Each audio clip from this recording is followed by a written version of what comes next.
سے اپنے ہاتھ کو پیچھے کھینچے۔ ہمیں بھی چاہیے کہ ہمیں اس بات کو ہمیشہ یاد رکھنا چاہیے، چاہے تنہائی میں ہو یا لوگوں کے درمیان ہو، اس بات کو ہمیشہ یاد رکھنا چاہیے کہ میرا رب میرے حال سے باخبر ہے، بے خبر نہیں ہے، باخبر ہے، ہمیں دیکھ رہا ہے نا۔ چاہے کچھ بھی اگر گناہ کرنے سے پہلے ایک بار ہمیں سوچنا چاہیے کہ ہمارا رب ہمارے حال سے باخبر ہے۔ جب ہمارے ذہن میں یہ باتیں رہیں گی تو ہم خود بخود ہمارا ہاتھ گناہوں سے پیچھے کھینچتا چلا جائے گا۔ بہرحال میں اکثر ایک بات کہتا ہوں کہ ہمارا مسلک اعلیٰ حضرت ہے، ہمارا مسلک اعلیٰ حضرت ہے۔ میں اکثر ایک بات کہا کرتا ہوں کہ زمین اور آسمان اگر ایک ہو جائے پھر بھی ہمارے ہاتھ سے مسلک اعلیٰ حضرت کا دامن نہ چھوٹنے پائے۔ اور مسلک اعلیٰ حضرت تو آل محمد کا نعرہ ہے، مسلک اعلیٰ حضرت تو آل محمد کا نعرہ ہے، بس یہی مسلک ہمارا ہے۔ مسلک اعلیٰ حضرت تو آل محمد کا نعرہ ہے، بس یہی مسلک ہمارا ہے۔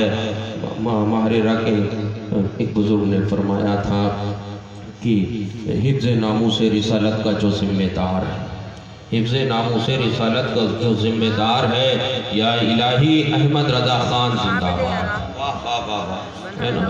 تو بہرحال اپنے بچوں کو علم دیجیے، اپنے بچوں میں ایک بات کہتا رہتا ہوں کہ دنیا میں ایک باپ اپنی اولاد کے حق میں سب سے بہتر دوست ہوتا ہے۔ ایک باپ سے اچھا دوست دنیا میں کوئی نہیں ہو سکتا ایک اپنی اولاد کے لیے، اور وہی باپ اپنی اولاد کے حق میں دنیا کا سب سے بڑا دشمن بھی بن جایا کرتا ہے۔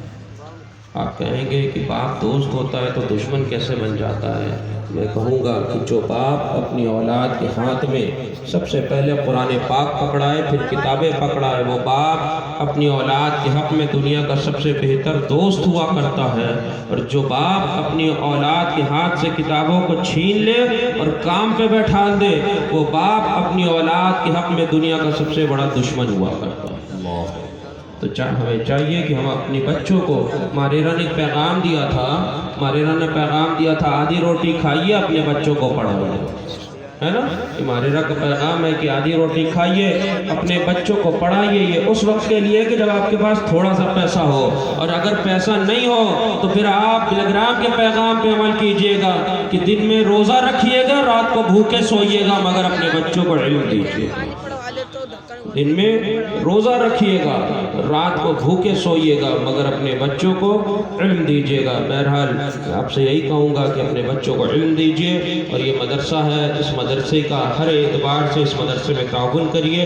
یہاں اپنے بچوں کو بھیجیے تاکہ وہ قرآن کی تعلیم کو حاصل کر سکے، اور اس مدرسے کا ساتھ دیجیے۔ استغفر اللہ ربی من کل ذنب واتوب الیہ وما علینا الا البلاغ۔ السلام علیکم۔ میں بیٹھے رہیے، ایسے بیٹھے رہیے، میں جا رہا ہوں، کوئی کھڑا نہیں ہوگا، کوئی کھڑا نہیں ہوگا، بیٹھے رہے۔ ابھی مفتی غلام غوث صاحب اللہ کی تقریر ہوگی، اچھی تقریر ہوتی ہے ان کی، ابھی ان کی تقریر ہوگی، وہ تقریر سنیے گا، اس کے بعد جب صلاۃ و سلام ہو جائے تبھی آپ جائیں گے۔ ایک بات میں آپ کو اور بتا دوں، آپ جانتے ہیں کہ ابھی آپ لوگ مرید ہوئے ہیں، حضرت داؤد تائی ایک بزرگ ہیں، اور وہ ہمیشہ ان کے دوست ان سے پوچھتے ہیں کہ تمہارے قاضی یوسف بہت اچھے دوست تھے، لیکن آپ اپنے دوست قاضی یوسف سے ملاقات کے لیے کیوں نہیں جاتے؟ تو فرماتے ہیں جو شخص اپنے پیر کی بات نہ مانے، میں اس سے ملاقات کے لیے کیسے جاؤں؟ معلوم یہ پڑا کہ جو شخص اپنے پیر کی بات نہ مانے، اس پر سے بزرگوں کا فیضان رک جایا کرتا ہے۔ جی ہاں، تو ابھی آپ مرید ہوئے ہیں، سب سے پہلی بات، کوئی میرے پیچھے نہیں جائے گا، جہاں بیٹھے ہیں جہاں کھڑے وہیں کھڑے رہیں گے۔ جتنا کہا جائے اس پر عمل کیجئے گا، مانیے گا اس کو۔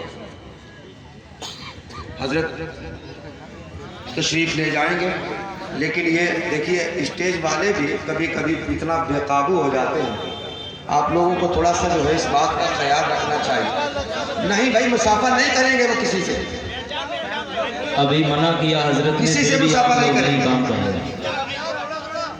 آپ لوگ سمجھنے کی کوشش نہیں کر رہے ہیں، ادب کے خلاف یہ کیا طریقہ ہے، یہ کیا طریقہ ہے؟ سب لوگ ابھی مرید ہوئے ہیں، پیر کی بات ماننا چاہیے۔